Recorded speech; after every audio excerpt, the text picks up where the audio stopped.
possibly pull this off. I mean, I don't think I'm wrong. I think that we literally have multiple teams that could just have a completely winless season, which is mind-boggling because it's never happened before last year. Only one team was bad enough to go 0-16 last season, but now this year it's like, boy, I don't know. I mean, some of these teams out here are really, really bad. And what I'm doing now, I'm pulling up the standings and the schedules, and I'm going to look through. And we're going to see some of these teams that haven't won yet, such as St. Louis, Tampa Bay. Who else hasn't won? There's some awful teams. Just some terrible teams.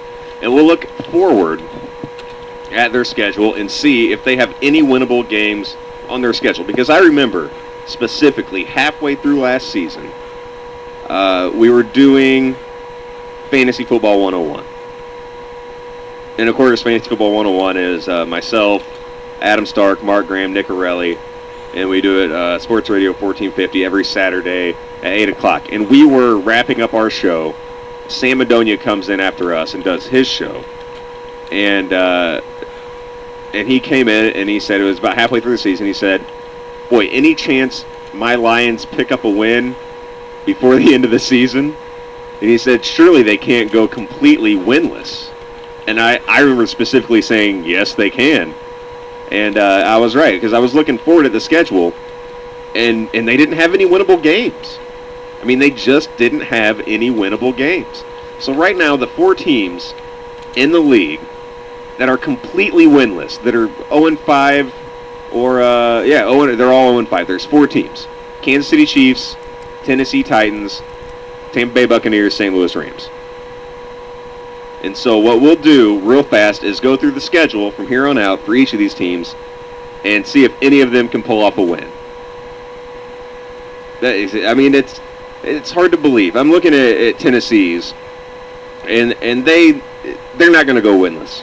They won't go winless. This week they're at New England. Next week is a bye. Week after that they're versus Jacksonville. Week after that at San Francisco. Week after that versus Buffalo. Then they're at Houston. At home against Arizona, at Indy, and then versus St. Louis, Miami, San Diego, and then Seattle. I think they could possibly win the St. Louis game, maybe the Jacksonville game, and also the Buffalo game. So it's not going to be Tennessee. I don't think it'll be Tennessee. Tampa Bay, Carolina this week. Actually a winnable game, though I don't think they will. Then they're against New England. Then they have a bye. Then it's Green Bay. Then they're at Miami. New Orleans, at Atlanta, at Carolina again, at Seattle, at New Orleans, versus Atlanta. Listen, if they don't peel off one of these games against Carolina, they're done. I mean, they're done. There's nobody else on their schedule they can beat. They're not beating Green Bay. They're not beating Miami. They're sure not beating New Orleans or Atlanta or the Jets or Seattle. That only leaves Carolina. Tampa Bay may, in fact, go 0-16. They have all the ability in the world to go 0-16.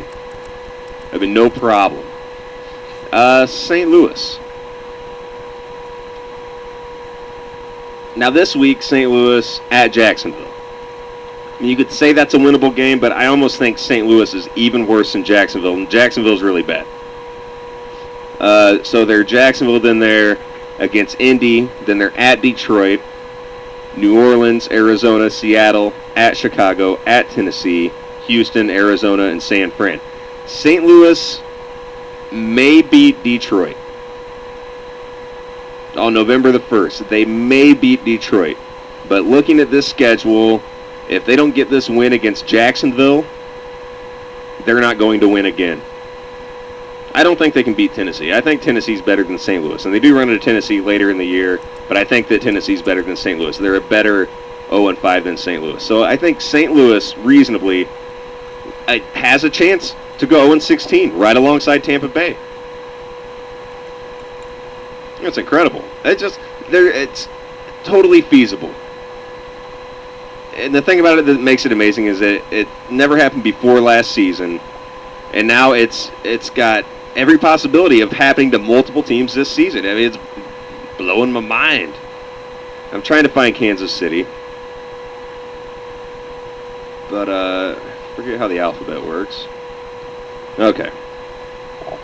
KC this week at Washington. That could be a win. And then it's San Diego bye week at Jacksonville, at Oakland. Both of those could be wins. They should be good games. Pittsburgh loss, San Diego loss, Denver loss. Buffalo, that could be a win. Cleveland, that could be a win. And then Cincinnati and Denver, both losses. So Kansas City will pick up a win. Tennessee will pick up a win. But I honestly believe Tampa Bay and St. Louis go completely defeated this season. You guys think I'm wrong? I don't think that I'm wrong. I really don't. I don't think I'm wrong at all. I don't know. That's just what I think. How bad would that be, though? I mean, what does that say? If this hasn't happened before, last year, I mean, what's happened? I thought NFL was supposed to be full of parity. What happened to that?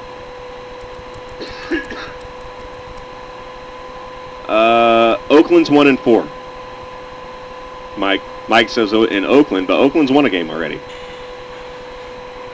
No, I mean they picked up a W. They're 1-4, so they're uneligible for the completely defeated season. I don't know who they beat, but I'm sitting here looking at their record right now. It's saying 1-4. I mean, whoever it was somebody awful. Did they beat Kansas City or something? I mean, I'm not sure who they beat. Let me take a look. Maybe I can figure it out. No. It was in week 1 or 2 because weeks 3, 4, and 5 they definitely caught L's. Yep, week 2 they beat Kansas City. There you go, Mike. Week 2, the Oakland Raiders beat Kansas City 13-10. Huge game. The ratings were ridiculous. Everybody wanted to see that one. Wow. Yeah, so we're seeing something amazing in the NFL this season. Something totally amazing. Just awful teams.